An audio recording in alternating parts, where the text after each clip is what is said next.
जो भी MLA MP बने लालू जी के बाद लगभग उसको आप उठा के देखिए सभी जिले में, कोई हम सबका नाम नहीं लेंगे। तो अब बारी आ गई है अपने बीच से अपने लोगों को निकालकर एक अच्छा काम करने। हम राजद और जदयू से हमारी कोई कंपटीशन नहीं है संगठन के मामले में। हमारा कंपटीशन बीजेपी से है, पन्ना लेवल से। राजद और जदयू सत्ता वाली चीज है, वो है। जात वाली चीज हो सकती है, जमात वाली नहीं। चलिए, दलित आदिवासी के कामों के लिए हम पागल हैं, किसी भी कीमत पर उनको कमजोर नहीं होने देंगे और 15 दिनों के अंदर संगठन बना करके हम लोग इतिहास रचें। पार्टी कार्यालय में जन अधिकार पार्टी का पूर्णिया लोकसभा स्तरीय प्रशिक्षण शिविर का आयोजन किया गया। इसमें प्रदेश के विभिन्न प्रकोष्ठों के प्रदेश अध्यक्ष, प्रदेश पदाधिकारी, जिला अध्यक्ष, जिला कमेटी के सदस्य, प्रखंड अध्यक्ष सम्मिलित हुए। पार्टी के कार्यशाला में बूथ संगठन को मजबूत करने पर जोर दिया गया। वहीं प्रदेश से आए पदाधिकारियों ने सबों से चुनावी तैयारी को लेकर रिपोर्ट ली। कार्यक्रम में चलो पंचायत की ओर, पूर्णिया बढ़ा बदलाव की ओर का भी नारा दिया गया। पप्पू यादव ने कहा कि किसी भी पार्टी की रीढ़ उनके कार्यकर्ता ही होते हैं। मेरे लिए मेरे परिवार से पहले मेरे कार्यकर्ताओं का महत्व है। हमारी पार्टी जात की नहीं जमात की बात करती है और करती रहेगी। पप्पू यादव की पहचान आम जनता की सेवा से है। पूर्णिया की बात करते हुए उन्होंने कहा कि पूर्णिया के हर घर से मेरा रिश्ता है, यह जगह मेरी आत्मा में बसा हुआ है। कोई ताकत मुझे पूर्णिया के लोगों के दिलों से नहीं निकाल सकता है। युवाओं का आह्वान करते हुए पप्पू यादव ने कहा कि आज के क्रांतिवीर कर्मवीर युवा ही कल के भविष्य है। हमें हमेशा से युवाओं की ऊर्जा व शक्ति पर भरोसा रहा है। पार्टी से जुड़े युवा वैचारिक व ऊर्जावान बनकर आम लोगों के काम आए, ऐसी वे आशा व उम्मीद करते हैं। सबों ने हाथ उठाकर एक स्वर में पप्पू यादव के मिशन व विजन पर काम करने का संकल्प लिया और पूर्णिया को जीतने का संकल्प दोहराया। इस दौरान पप्पू यादव ने भाजपा और बिहार सरकार पर भी जमकर हमला बोला। एक्ट करने के लिए हम लोग को कम्युनिस्ट और समाजवादी चरित्र के साथ बीजेपी के पन्ना लेवल तक, जो उसका पन्ना लेवल है, उसको समझते हुए हम राजद और जदयू से हमारी कोई कंपटीशन नहीं है संगठन के मामले में। हमारा कंपटीशन बीजेपी से है, पन्ना लेवल से। राजद और जदयू सत्ता वाली चीज है, वो है। जात वाली चीज हो सकती है, जमात वाली नहीं। जमात नीतीश कुमार के साथ, जिन्होंने अपना परसेप्शन थोड़ा खोया है, तो इसीलिए हम लोग जमात की पार्टी वाले बने। सभी जाति को सम्मान हमारे आचरण से मिले, खास तौर पर कमजोर वर्ग, अत्यंत पिछड़ा, दलित, माइनॉरिटीज और ऊंची जात के लोगों को, ओबीसी के लोगों को का सबसे ज़्यादा सम्मान मिलना चाहिए। और उसके कामों के लिए, दलित आदिवासी के कामों के लिए हम पागल हैं, किसी भी कीमत पर उनको कमजोर नहीं होने देंगे और 15 दिनों के अंदर संगठन बना करके हम लोग इतिहास रचें। सबसे पहले सवाल ये, 5 राज्यों में चुनाव इसको लेकर क्या कहेंगे? बीजेपी और कांग्रेस दोनों। देखिए, मैं आपको क्लियर कह दूं, दिख जाएगा आपको।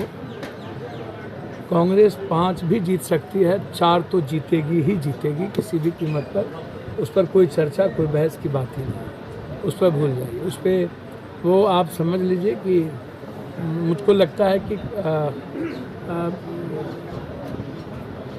सकारात्मक राजनीति चाहती है यह देश, निगेटिविटी नहीं चाहती किसी भी कीमत पर। मैं समझता हूँ कि किसी भी परिस्थितियों में ये जो देश है अब सिर्फ विकास की बात कर रही है, नफरत की बात देश में अब पसंद नहीं है। और इकोनॉमी का जो कोलैप्स हुआ है और महंगाई जो बढ़ी और आम आदमी की ज़रूरत जो जेब से खाली हो गई, जिसके चलते बीजेपी पर से लोगों का विश्वास उठ गया है।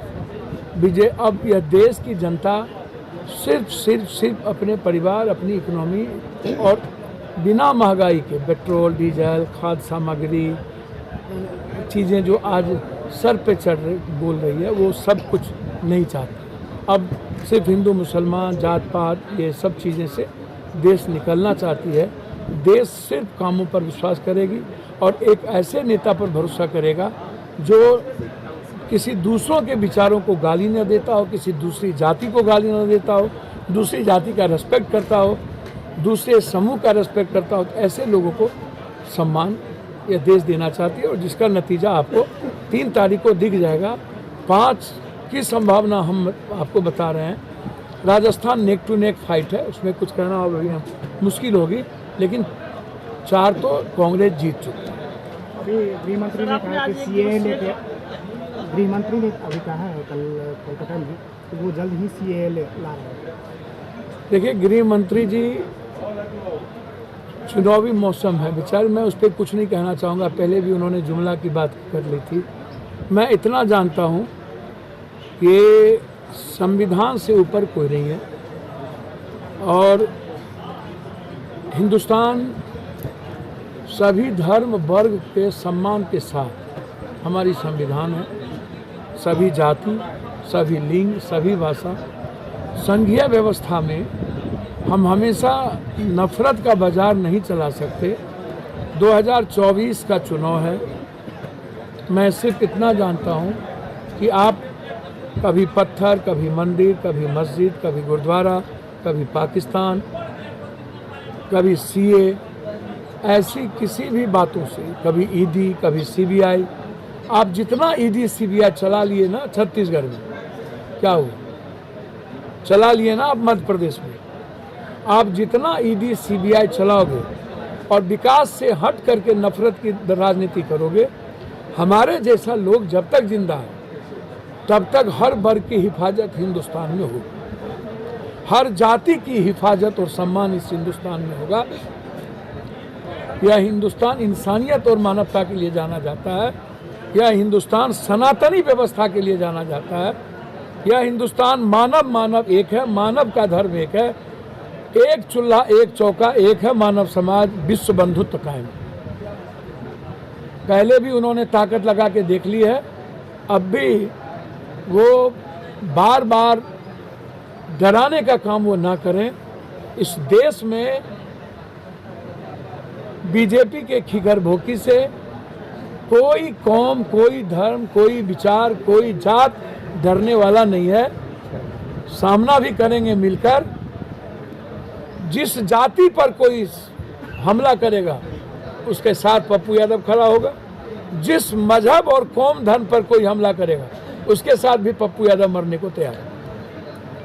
सर ये बोल रहे थे कि अभी जो छुट्टी को लेकर बिहार में विवाद चला हुआ है, उस पर क्या? देखिए मेरा मानना है कि मुझको नहीं पता कि नीतीश कुमार जी इनके बारे में क्या सोचते हैं, के पाठक जी के बारे में। मैं के पाठक जी की सोच को रेस्पेक्ट करता हूं, लेकिन मैं के पाठक जी से कहना चाहूँगा सोच से पहले प्रैक्टिकल होने की ज़रूरत है।